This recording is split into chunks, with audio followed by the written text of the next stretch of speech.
Imagine you're driving down the highway at like 80 miles an hour and you rely completely on your dashboard, right? Right. Yeah. Like the speedometer tells you your speed, the temperature gauge says the engine is cool, the warning lights let you know if something's about to go wrong. You just have this absolute expectation of truth from those instruments. Well, yeah, I mean, it's the only way you can safely operate the vehicle. You trust the telemetry, and you're making these split-second decisions based on it. Exactly. But imagine if suddenly the dashboard itself was compromised. So the all clear light actually means your engine is about to explode, and the check engine light is like blaring constantly for something as minor as a loose gas cap. Oh, man. You're Yeah. just flying blind at highway speeds because the metrics you rely on are actively lying to you. Right, and that represents a total breakdown of trust in your instruments. Yeah. And uh, in the cybersecurity world, when your core metrics fail like that, I mean, that is when the most catastrophic damage happens. Which honestly sets the stage perfectly for our mission today. So, welcome to the deep dive. We've got a custom-tailored Cyber Mornings daily briefing format for you today. Yeah, we're really trying to cut through the noise. Right, because the goal is to cut through all that overwhelming noise of this week's security alerts and, deliver a really concise briefing on the three most critical stories of the day. We are focusing entirely on practical impact and clear takeaways for you. And that's so important because the noise level in the industry right now is just deafening. It's getting like harder and harder to separate the signal from the static. It really is. And the overarching theme across our stack of sources today is exactly that dashboard scenario we just talked about. It's this complete breakdown of traditional security metrics. Yeah, the stuff we used to rely on. Exactly. We're going to look at why severity scores are failing us, why patching isn't always enough anymore, and why these, certified safe software supply chains are currently being weaponized. So, okay, let's unpack this. We're starting with Microsoft, and this month is, it's a massive record breaker. It's huge. Microsoft just shipped its largest Patch Tuesday on record. I Mhm. mean, we are looking at 622 flaws. 622. And just to put that in context for you listening, that is more than triple their previous high from June, which, hovered around 200. Yeah, it's an unbelievable jump. It's wild. And out of those 622, the zero-day initiative counted 95 remote code execution bugs. But the absolute priority, like the ones that are actively being exploited in the wild as we speak, are just 2 0 days. Right, and here is where that dashboard analogy really comes into play. Because neither of those two actively exploited 0 days are remote code execution flaws. Which just feels completely backward. Yeah. Usually RCE is the big red flashing light on the dashboard. Exactly. It's the metric that makes everyone just drop what they're doing. But these two are quote-unquote just elevation of privilege bugs.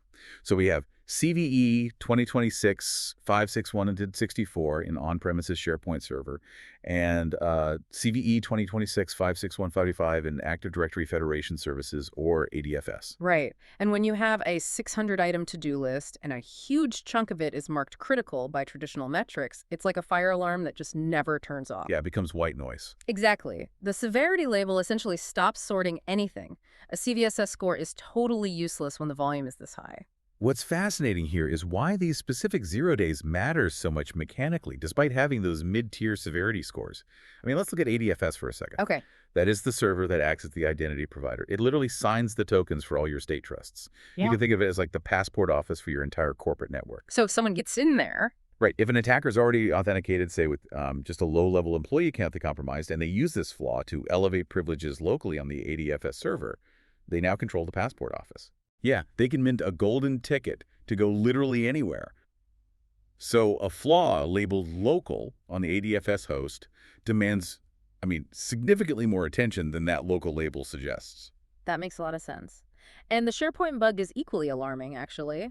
Our sources note it lets an unauthenticated attacker escalate privileges over the network. Right. No credentials needed at all. None. No user interaction required either. And Google's Flare team and Mandiant found this one, which, heavily implies they discovered it during an active incident response engagement. Yeah, they caught it in the wild. Yeah. And SharePoint is the company document store, right? It's Yeah. where all the sensitive data lives. And it has been an absolute magnet for attackers ever since, like, the tool shell chain tore through servers back in 2025. Right, I remember that. So if you run self-hosted SharePoint, patching this isn't optional. Plus, there is a second clock ticking for you because SharePoint Server 2016 and 2019 have reached the end of extended support today. Oh, wow, today. Today. There is no paid extended security update program to fall back on here.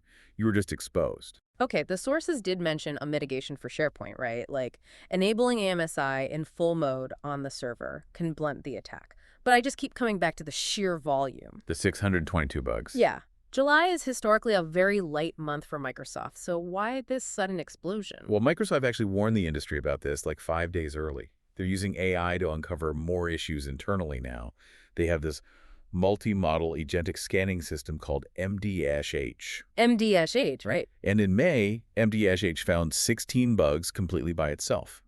We don't know exactly how many of July's 622 came from that automated pipeline, but I mean, it's clear AI is driving this unprecedented volume. But automation is a double-edged sword, right? I mean, if AI is writing these patches faster, it stands to reason the attackers are using AI to tear them apart just as quick. Oh, absolutely. Once Microsoft ships a patch, attackers can immediately use their own automated systems to, like, diff the new patch against the old build. It's just comparing the code. Exactly. They compare the code, find the exact bug the patch closes, and they build a working exploit before most IT shops have even finished testing the update. That is terrifying. It is that old luxury of a wait a week cushion to see if a patch breaks anything. It's gone. The timeline has shrunk to what we basically call Exploit Wednesday. So for you listening right now, the practical impact is you cannot wait for CISA's known exploited vulnerabilities catalog, the KEV, to update. Because as of the writing of our sources, neither of these Microsoft Zero Days were even on the KEV. Right, they lag behind. So you have to prioritize by what is actively exploited in the wild, using Microsoft's own exploited flags, not by the CVSS score. Exactly. And before anyone rushes to just hit update all, we have to talk about the RC4 warning that's buried in this update. Yes, the 2 a.m. pager alert just waiting to happen. Seriously. So this July update finishes Microsoft's multi-year Kerberos RC4 hardening. Kerberos is the protocol Windows uses for authentication, and RC4 is this ancient, super weak encryption cipher. Right. So Microsoft is finally forcing the modern AES standard. And to do this, they are removing the rollback switch that admins have leaned on since January. Oh boy. Yeah. If you have any legacy service account in your environment that still requests RC4 Kerberos tickets, it will fail authentication the moment this update lands. It just breaks with no warning. No warning at all. Now, it won't get you breached, but it will absolutely take down your core services. Right. So you absolutely must audit first using the RC4 audit events Microsoft added to the event viewer back in January. Then rotate the passwords on those flagged accounts so Windows is forced to generate modern AES keys for them. And then, and only then, you apply the patch. Okay, so Microsoft's internal infrastructure is essentially buckling under this AI-driven volume. But you can't even begin to triage internal bugs if the very appliances meant to keep the noise out are compromised. Right. And that's exactly what's happening at the edge of the network right now. Yeah. We're looking at SonicWall Secure Mobile Access, or SMA, 1000 series appliances. There are 2 0 days being actively exploited in the wild right now. And these have some serious scores attached to them, unlike the Microsoft ones. We have CVE 2026 15409, which is a perfect 10.0 CVSS server-side request forgery, and CVE 2026 15410, which is a 7.2 post-authentication code injection that lets an attacker execute arbitrary operating system commands as an administrator. Yeah, and we really need to look at how that 10.0 SSRF actually works to understand the danger here. Okay. Server-side request forgery on an edge appliance means an unauthenticated remote attacker can send a payload to your public-facing firewall, and that payload forces the firewall to make a request to your internal network on the attacker's behalf. Wow, so they're using your own front door as a proxy. Exactly. They use it as a proxy to map out and attack your internal servers. And CIS isn't waiting around on this one. They've already added it to the KEV catalog with a mandatory fixed date for federal agencies of July 17, 2026. So I have a question on behalf of the listeners here. If patching is just putting tape on a broken window while the burglar is, already hiding in your closet, that implies we need to go room by room, or I guess log by log, before we do anything else. Did the sources highlight exactly where these attackers are hiding? Yes, and that is a great analogy. You need to pull your logs immediately and do a forensic hunt. You have to assume they are already inside the closet. Right. So start with your extrabaccess.log. You are hunting for requests to AppleLogin or a Pelagout that returned a 200 HTTP status code. Okay, need some clarity on that. A 200 HTTP status just means the web request was successful, right? It just means, okay, why is a normal successful login an indicator that the appliance is compromised? It's because of where that 200 status is showing up. The extrabaccess.log normally just handles front-end proxy traffic. Under normal operations, those specific API login URIs shouldn't be returning a 200 success at that layer. Ah, I see. If they are, it means the attacker has bypassed the normal authentication flow entirely and hit the backend directly. It simply shouldn't succeed there. Also, in that exact same log, you need to look for request to proxy with suspicious host parameters returning a 101 HTTP status. Okay, a 101 status is a protocol switch, right? Like moving from standard web traffic to WebSockets. Exactly, which tells you a persistent two-way connection has likely been established by the attacker. You also need to check your ctrl-service.log for hotfix rollbacks that have path traversal names. Meaning they have all those dot dot slashes trying to like access restricted directories? Yes. And finally, check the varley-boot.conf.json file. If it contains routes for Apple login or logout, you have a massive problem. Those routes simply do not exist in the legitimate configuration of the appliance. They were written there by the attacker. Exactly. So let's say you do the hunt and you find one of those indicators of compromise. Like you see the 200 status on the API login. What's the protocol then? Then the worst-case protocol kicks in. If you find these IOCs, applying the patch is totally useless.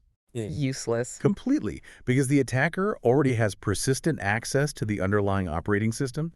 You must completely re-image physical appliances or redeploy virtual ones from scratch. Oh, man. Yeah, you have to change every single user and administrator password, and you must completely reset all time-based one-time password tokens. So you essentially have to brain it down and build it back up from the ashes. You do. If they've executed code as an administrator on your edge device, you have zero trust in that appliance's integrity. The whole foundation is compromised. Well, tearing down and rebuilding perimeter devices is a nightmare scenario. But, at least you know the SonicWall is a target. What scares me more is the third briefing today, the async API supply chain attack. Because this threat bypasses the perimeter completely. I mean, it's being rubber-stamped and invited in by your own internal tools. Yeah, this is a textbook example of weaponized trust. We are talking about 4 NPM packages in the async API namespace. These packages were compromised and used to distribute a highly sophisticated multi-stage botnet loader called Miasma. And the technical sophistication of this miasma payload is just staggering. The sources say the poison packages download an encrypted second-stage payload from IPFS, which is the Interplanetary File System. Right. It drops a JavaScript loader called Sync.js, and this framework bundles 744 modules. It's massive. And it communicates using 6 independent command and control channels. I mean, HTTP, Nostr Relay, IPFS, BitTorrent DHT. Wait, BitTorrent? Yeah, a Huh? P2P mesh, and even an Ethereum smart contract. This isn't just a simple script, it's a modular beast. It steals credentials, it poisons AI developer tools, it moves laterally across your local network, and it propagates itself like a worm on NPM, PyPI, and cargo registries. It's just everywhere. And it also goes out of its way to hide. Like, it avoids systems identified as sandboxes. It won't execute if the system language is set to Russian. Yeah. And it actively avoids endpoints running security tools from CrowdStrike, Sentinel-Alone, Microsoft Defender, and a bunch of others. Yes, very evasive. It even have a dead man's switch. Like, if the authentication token it uses is revoked by a defender, it triggers a directory wipe on the host machine to destroy forensic evidence. The payload is advanced, but honestly, if we connect this to the bigger picture, the most alarming part of this story is actually how it got delivered in the first place. Right, and I need to stop you there because I'm looking at the notes on this miasma payload, and something doesn't make sense to me. It says these malicious packages had valid SLSA provenance attestations. Yep. Now, I thought provenance was our new gold standard for the software supply chain. It's supposed to be the, cryptographic proof that a package is safe and built by the official source. So how can a multi-stage botnet loader carry a valid certified safe stamp? Did they steal the cryptographic signing keys? No, and that's what exposes a massive blind spot in how the industry measures supply chain trust. Security researcher Rohan Prabhu pointed this out in our sources. This was a CI/CD pipeline compromise. It bypassed the keys entirely. Okay, CI/CD meaning continuous integration and continuous deployment, the automated system that builds the software. Exactly. The attackers did not steal an NPM token to upload this malware. What they did was push malicious code commits directly to the repository using a placeholder get identity. Then, they simply let the repository's legitimate GitHub Actions workflow build the code and publish it. Oh my God. So the official trusted build server built the malware. Yes. They used NPM's GitHub OIDC Trusted Publisher integration. The system worked exactly as designed. Wow. The build server saw the code, built it, cryptographically signed it, and published it. The SLSA provenance attestation is perfectly valid because it proves that the authorized workflow produced the package. But it doesn't prove that the human who triggered the commit wasn't malicious. Exactly. Provenance does not protect you against a compromised push credential. It just proves the machine did what it was told. The certified safe metric verified the factory was legitimate, but it totally ignored that a saboteur had slipped the bomb onto the assembly line. That is wild. And it's incredibly stealthy on the developer's machine too, right? Because usually, malicious NPM packages try to run their payload immediately upon installation using scripts in the package.json file. Right, the traditional pre-install or post-install scripts, we've been trained to look for those. Security scanners flag them instantly now. But this attack doesn't use them at all. There are no install scripts anywhere. This dropper fires when the poisoned module is actually called using the require command during the normal use of the generator. It literally waits patiently until a build or CI job actively uses the library. So it triggers purely during a developer's workflow, entirely bypassing the installation phase where most security checks actually happen. Exactly. Which brings us to the practical impact for you listening. You can no longer just audit install scripts to feel safe. If any endpoint in your environment, whether that's a developer's laptop or a CI/CD build server, imported or executed one of these affected at eighth and CAPI package versions, you have to treat that endpoint as potentially compromised.